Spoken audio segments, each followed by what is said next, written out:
If you're watching today's video, there is a good chance that you already have something in the works. Maybe you're sharing affiliate links, maybe you have an Etsy shop, maybe you're trying reselling, maybe you started creating your own products, but it kind of feels inconsistent. You're putting in the effort, but the income is still unpredictable. Some weeks you're making a little bit of money, some weeks you're making zero, and then you might have like a really great week and think this is it, and then it might go back to zero or a low number. I have been there. I have had it happen. It is so discouraging. It makes me want to bounce to something else and give up altogether sometimes. For the longest time, I was trying every single side hustle that I heard about for a little bit of time, and then not really seeing traction and moving on to something else. And then I would have all of these different side hustles that had nothing to do with each other and weren't linked, and I couldn't figure out why I wasn't making any money still. I was telling myself I had multiple streams of income and multiple side hustles, but I wasn't really making any money. Definitely not something stable or that I could count on every month to be the same level of income. Part of the problem with that was not giving it enough time, like I talked about in my previous video. And the other part of that was I didn't have anything linked for growth. So for example, my Etsy shop, I had my listings on Etsy. I had social media to go with it, but you know how hard it is to grow on social media. Social media isn't necessarily an asset. The thing that would build my Etsy would be something searchable. So now let's talk about how having a platform can make your side hustle more stable. When I'm talking about platform, I am talking about something that you can build over time. So it's something that brings in traffic, it's something that helps build trust in your brand, it is something that can show up in search results. And unlike social media, it doesn't just have that little bit of time to gain traction and go viral. You're more able to create content that is evergreen, so it will be available on the internet whenever someone wants to search for that content. Your social media resets to zero almost immediately after posting if it doesn't gain a whole bunch of traction. If you're listing products on Etsy or eBay or even Poshmark or Depop, it's going to depend on the algorithm, and as we all know, algorithms can be ever-changing. But now let's say you're attaching that income stream to a platform that gives you that credibility. You can share your behind the scenes, you can share some tips about what you do, you could share, I don't know, outfit inspiration. You're going to start building something that is sustainable instead of unpredictable and up and down. You're no longer just randomly posting here and there and hoping that something picks up. You're going to post regularly and it's going to build and grow over time. I know this because I have done it. I have seen it. I am doing it with this channel. I am doing it with another YouTube channel. I have multiple blogs and I watch as they started at zero for the longest time. But as I worked on understanding SEO and how these platforms work, I've seen consistent growth over time. And I know that there is no limit to how high these things can grow. Whereas some other income streams, there's a max on what you can grow it to. And a lot of those will take constant work. Whereas building a platform will take a lot of work in the beginning and you'll continue to work consistently, but you won't have to work as hard as time goes on to earn the same amount of money because the things you built long ago will continue to earn. Hopefully that makes sense. I might be getting a little ahead of myself. So before we get into what you need to get started, I want to differentiate a little bit between a blog and a landing page. Both can work in different situations, but I think it's important to know the difference so you can decide which one is what you want to work on if that's the direction you want to go. A landing page is something simple. It is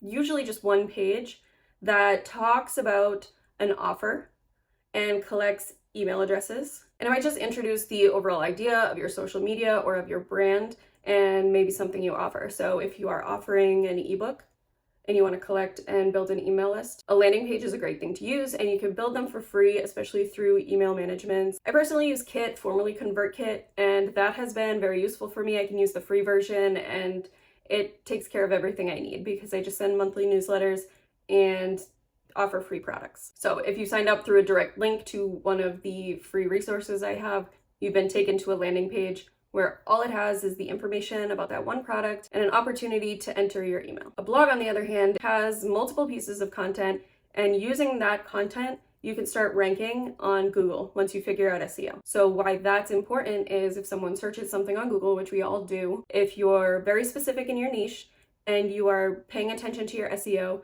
and you start ranking on Google, content that you created even years ago can come up in someone's search results. And if you've noticed, YouTube videos are often one of the first things that are pushed on Google as well. So that same kind of SEO comes into play in YouTube. Some other benefits to a blog over a free landing page would be you can eventually qualify for ads, and you can still use your affiliate links in your blog posts. You can make a resource page. So if you want something that's going to compound over time, A blog is going to be more useful than a landing page because you are going to be able to put multiple pieces of content and rank for all different things. That doesn't mean you have to start with some complicated web page or 50 different blog posts at once or mastering SEO right off the bat.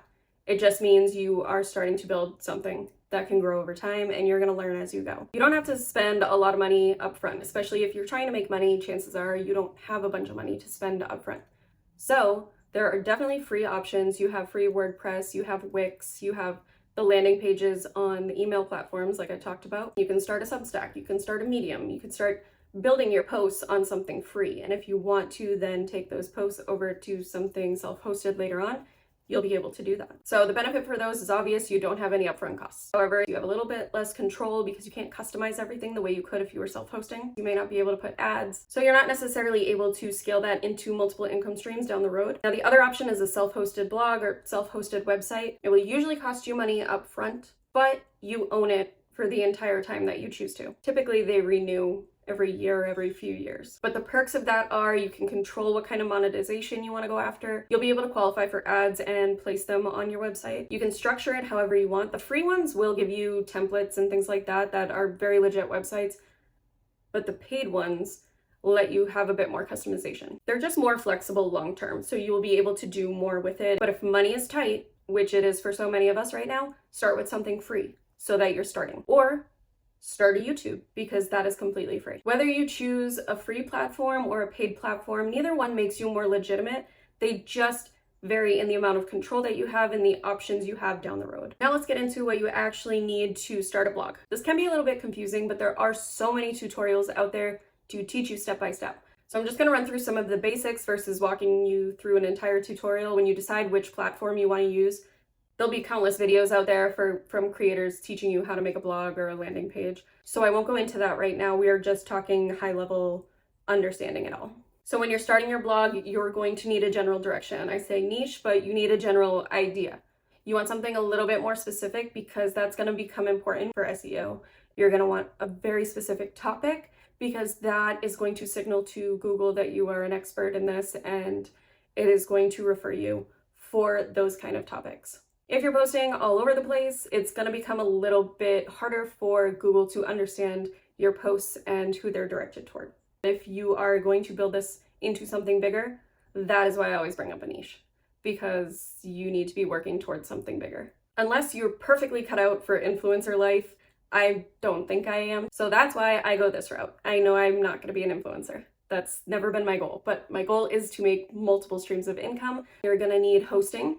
And you're going to need a domain, so that's your .com or .co or .blog. There are so many options out there now. I will say, try to get the .com if you can and try to keep it simple. If you have your social media already set up, it's great to have those things cohesive or as close as possible. You don't need to worry about a logo or figuring out your brand colors. You don't need to have advanced SEO knowledge to get started. And you don't really need 20 to 50 posts to push. You will see a lot of creators telling you to do this if you want to rank for SEO very quickly. So they're going to recommend you have 20 to 50 blog posts before you go live. So that gets you bogged down because you're like, how am I going to write 50 posts? And it's going to take you time and you're not going to get to launching it, right? My point being, don't get in your head about things like that. To get started, you could just put your name as the title, or you could put your brand name as the title, and you can build that branding over time. Your first posts don't have to be perfect. You are just starting to build that credibility. You're starting to build that place where you can host all of your different income streams. Now let's move on to what you need to start YouTube. YouTube can feel very intimidating, and when you start a YouTube, take it from me, your videos are going to be a little cringe. That's okay. When I watch them back or when I make my husband watch them, I make him turn the volume way down so that I don't have to hear myself. But that's okay, because we're starting somewhere and we're learning and we're going back and we're reviewing what we didn't like about something and we are perfecting it. So let's get into what you need to get started on YouTube, because you might be just overthinking this. All you need to record is your cell phone. You don't need a fancy camera before you get started. You don't need a fancy microphone before you get started. There are microphones you can buy for $5, $10. You don't need a special lighting system. I'm sitting in front of my window right now. There's a ton of glare on my glasses, which I apologize.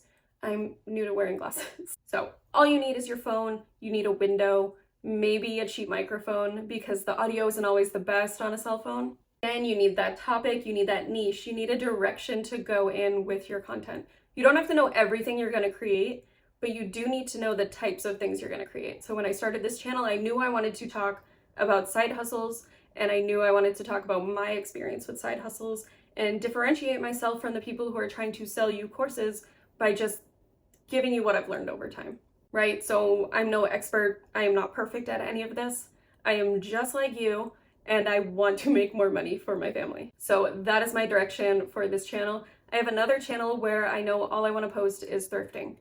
I don't want to go any deeper than that. I don't want to start teaching about reselling over there. I don't want to start talking about vintage decor styles. I specifically want to share thrifting content. Having a niche and having a direction will make it easier for you to plan your content as you go along. It'll also help your audience understand what your channel is offering so that they know that they want to subscribe. You don't need to have a studio. You don't need to have a separate room in your house. I'm sitting in my bedroom right now. The only thing I have to do is make sure it's clean before I hit record. Your editing skills don't have to be perfect.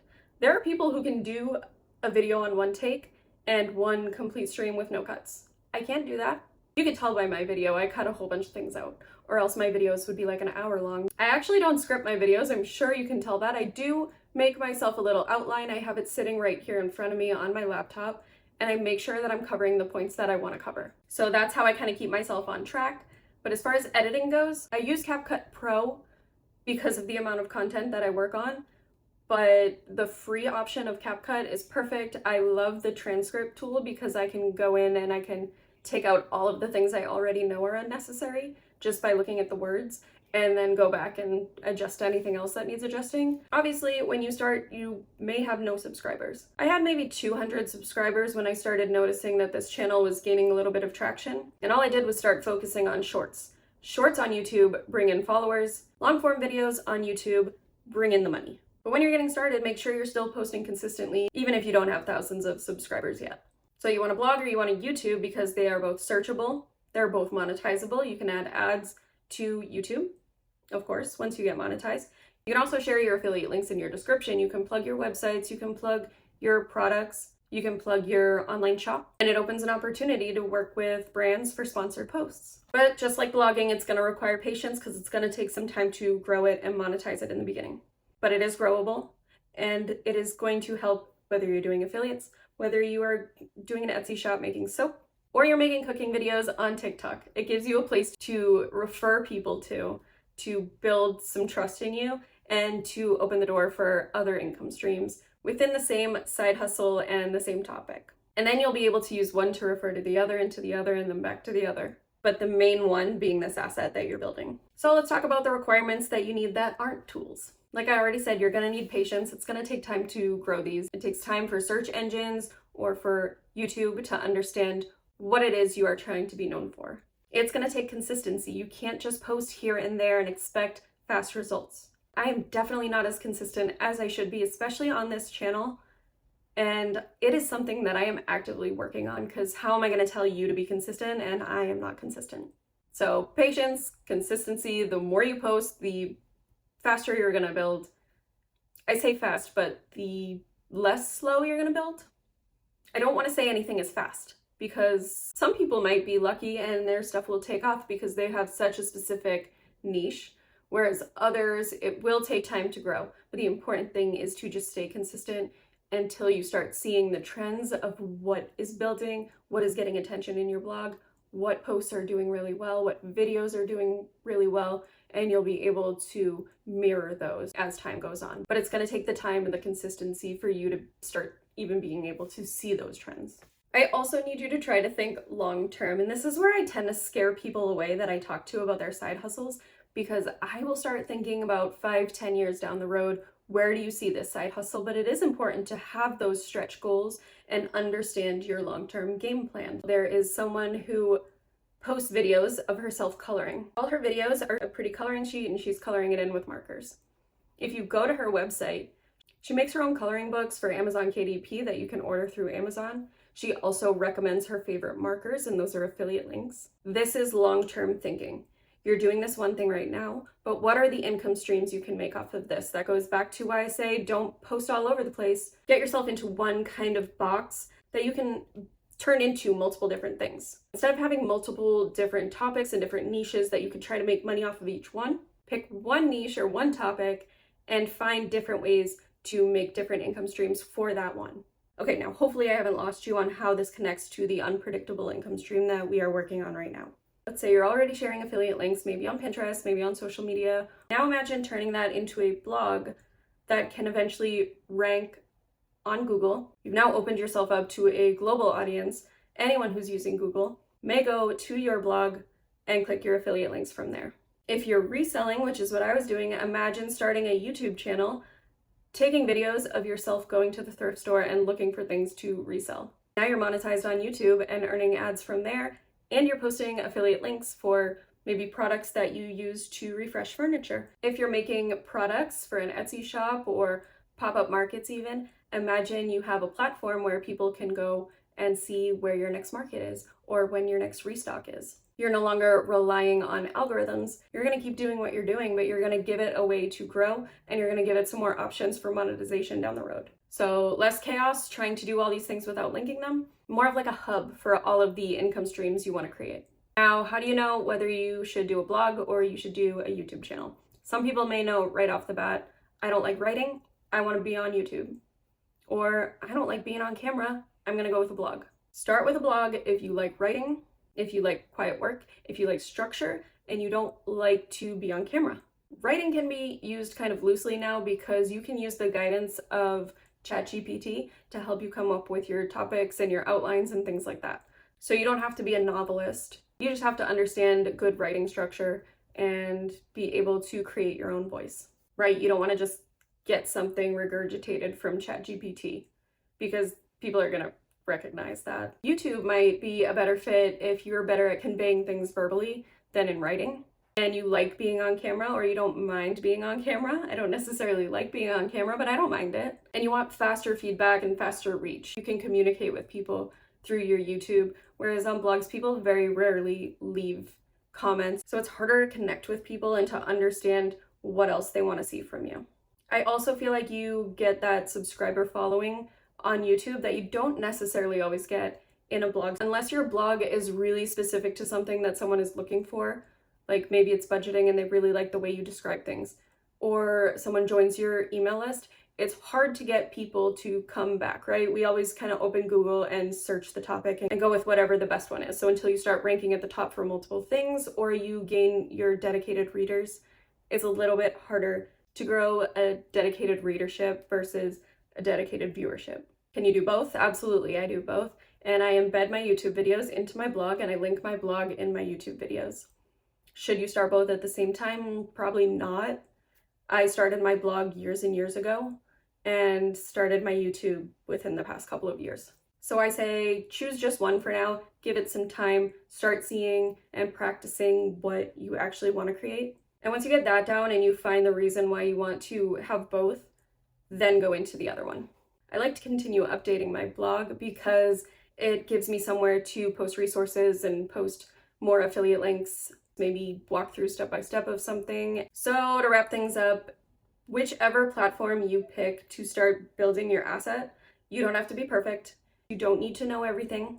You don't need to research everything. You don't need the most expensive equipment. You don't need a studio. All you need is to pick which platform you're going to do, whether you're going to do a paid or a free blog or you're going to do a YouTube. You need to know your topic, relate it to the income stream that you have been practicing already. If you start one and you feel comfortable doing it, don't give up on it, just keep going.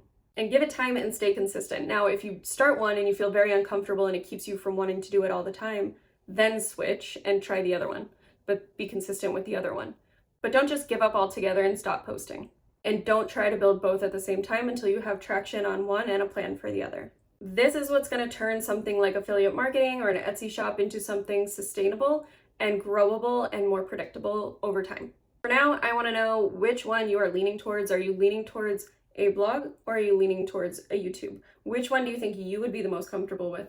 And if you still have questions, in case it wasn't clear of how this ties to those initial side hustles, please let me know. I'm still in the beginning stages of this channel already, so let me know if there's something I need to do differently to kind of be more clear about the subjects and how they connect. Next week, I want to talk about the difference between affiliate marketing, ads, sponsorships, things like that. Maybe you're already doing affiliate marketing, which I feel like a lot of people who find these videos are doing that. So maybe what's the difference between that and a sponsored post or working directly with a brand? I will put the link to the Skool community in the description. It is free and it is a great place where we can connect. I will also share the different tools that I use for these platforms.